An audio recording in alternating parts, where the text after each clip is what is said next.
Hello and welcome back to my craft room. For today I've got a Christmas wreath decoration.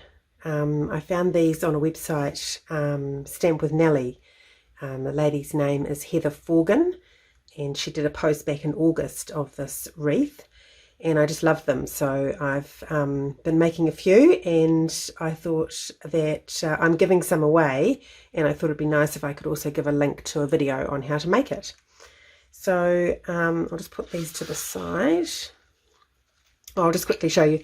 I've actually done it so that the words are on both sides, because I figure when it's hanging on a tree, it could spin around, and then you've got the words on both sides. So I've already made up a few of the little pieces, but I'm going to show you how to fold it. So I'm using the beautiful Ever Eden designer series paper here, and it's got this beautiful gold accents on one side and more sort of solid patterns on the other, and I think it together they create a really good interesting colour for the wreath. This other one was done with the Whimsical Trees paper, I can't remember the exact name. So you've got your pinks and greens and the lovely misty moonlight. So I've already folded all of my ones with the gold on them, so I'll just show you how to fold them. So you start with a square that is 4 inches square, and then you fold it exactly in half, crease it with your bone folder, and then we're going to open that up and fold each side into the center. I'm just looking at that center line like that, and then actually I find it's quite good. You can sort of fold that over and then fold this one that way to give you your other fold. Okay, so you can crease it, sort of, make it nice and creased, and then with the folded edges at the top, well, at the top, you're going to make a triangle on each end. So what I do is I put my sort of nail on that edge of the paper there. So I've got my 2 folds at the top, and then I just fold that down. Actually, the nail didn't do much that time. But you're making a triangle, and then you really need to crease that with your bone folder.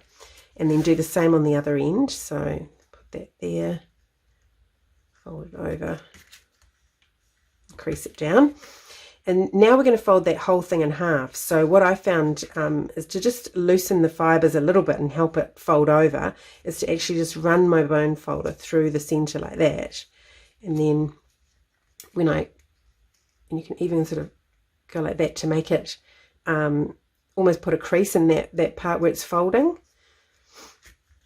and then again just really crease that fold.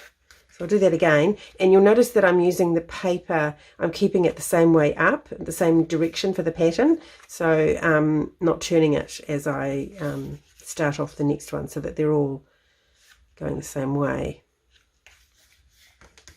So in half,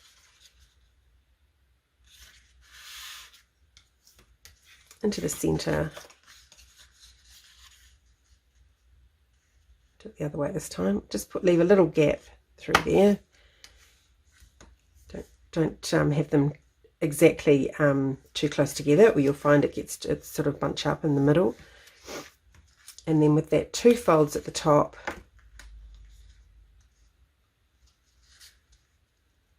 fold that corner down to that side,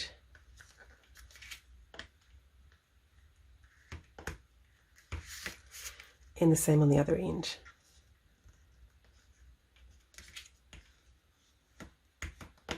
So they both end up on top like that. You've got both on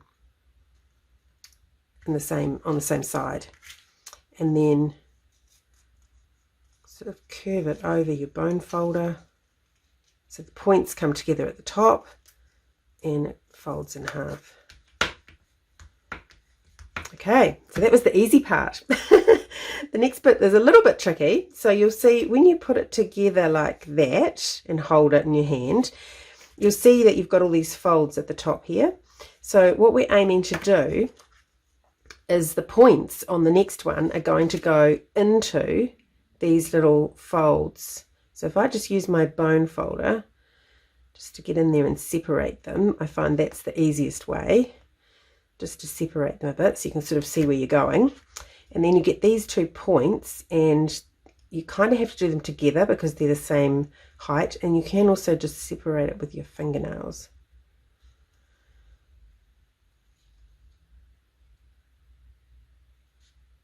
So you've just got to poke that down into those, oh, this one's not behaving at all, into those holes like that. And then don't worry too much about how that looks at this stage, because it's very easy to manipulate it later. We'll just get these all in position. So go in with your bone folder, make little pockets.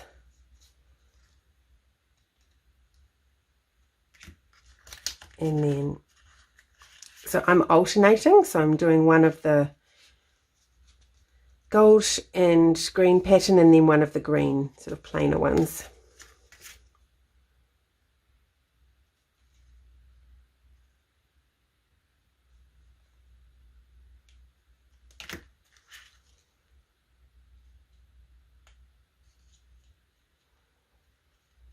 You always get things like this, and I wonder how on earth did they make that? So it's great when someone gives you the gift with a video to show you how to do it. Okay, so we're on to this one. Open it up.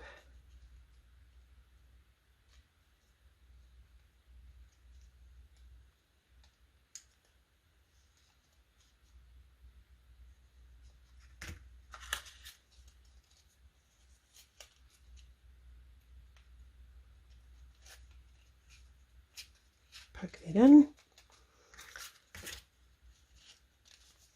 Now, as I'm coming around and it's getting fuller, I'm actually just twisting these away so it sort of opens it up, and I've got more space to work here.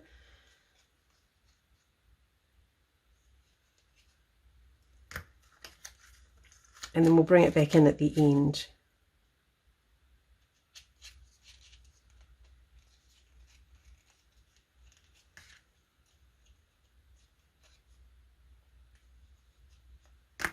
Just a couple to go.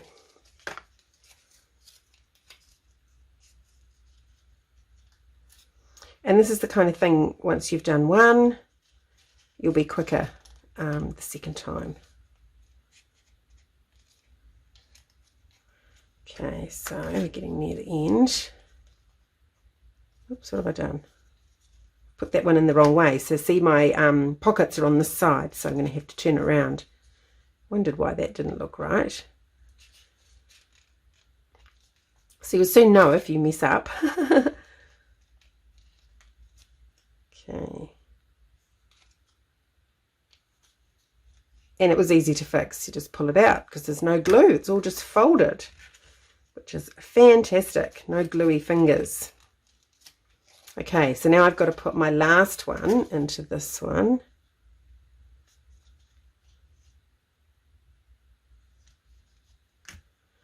And these have become a little bit unfolded, so let's just coax them back into position. Right.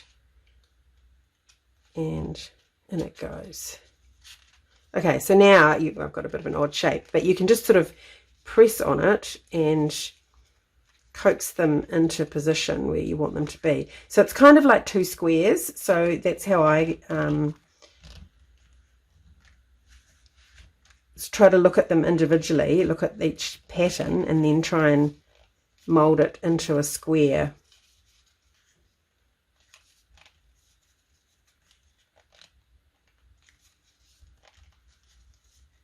And just play with it until you're happy that it's looking about right. That's a bit better.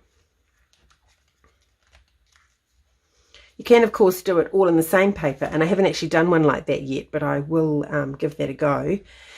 Okay, so the next thing, now that we're happy with that, I'm going to put a hole in it for it to hang from. Now, I've actually got one here which has got no gold showing, So I think I'll make that the one with the hanger, because my thread is gold, so it puts a little bit of something up there. So I've just got my crocodile, or you could use any kind of hole punch to just punch a single hole.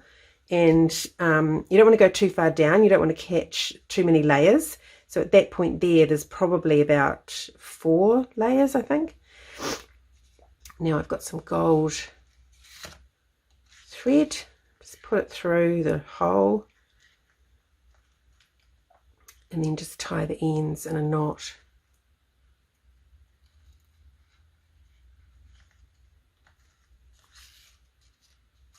And there you have it. Now I've done some words here in advance, and I put those on with dimensionals. So I've gold embossed these ones.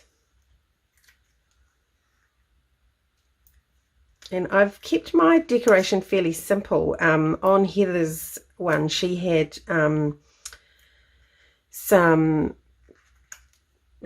glitter paper sort of underneath the words, and she also had some pieces of gold holly on hers. But I just love these papers, and I really want the paper to be the main sort of feature. Okay. So you can put that any way you like. You can have it up further, down further. I've just sort of gone through the middle, and then I turned it over and tried to follow the same line, because you can see that one through the center. So just that when it spins around on the tree or wherever you hang it, you'll see both, you won't see through. And that's that, my origami hanging wreath decoration. Thanks for watching. Hey, if you wanna play, make it about a place. It'll take creation, imagination.